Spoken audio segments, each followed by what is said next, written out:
بھائی نے فرمایا کہ ان کی شادی ہوگی، نکاح ہو گیا تھا، رخصتی ابھی نہیں ہوئی کہ لڑکی والوں کو کسی نے ان کے بارے میں کچھ غلط فہمیاں ڈال دی ان کے کہنے کے مطابق، تو انہوں نے کورٹ سے فسخ نکاح کروا لیا بغیر شوہر کی اجازت کے، اور بچی کا نکاح کہیں اور بھی کر دیا۔ تو کیا یہ صحیح ہے؟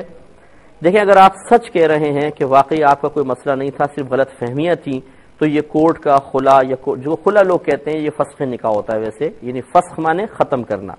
تو نکاح یہ کورٹ سے نکاح کا ختم کرنا جائز نہیں ہے۔ وہ لڑکی آپ ہی کی منکوحہ رہیں، جب آپ کی منکوحہ رہیں تو ان کا کسی دوسرے شخص سے نکاح ہوا ہی نہیں، اور جب نکاح نہیں ہوا تو اب گویا کہ وہ اجنبی شخص کے ساتھ زندگی گزار رہی ہیں، اور وہ یقینی سی بات ہے اس میں کوئی کلام نہیں ہے کہ وہ حرام زندگی ہے، شوہر جب تک نہ کرے۔ اب ہمارا آپ کو مشورہ یہ ہے، اگر ایسا ہو گیا ہے، آپ لڑکی کو طلاق دے دیں، ان گھر والوں کو بتا دیں کہ بھئی میں طلاق دے چکا ہوں، اپنے الفاظ ادا کر لیں، اور وہ لڑکی عدت گزارے، پھر اس شخص سے دوبارہ نکاح کر لے تو ان کا ساتھ رہنا جائز ہے۔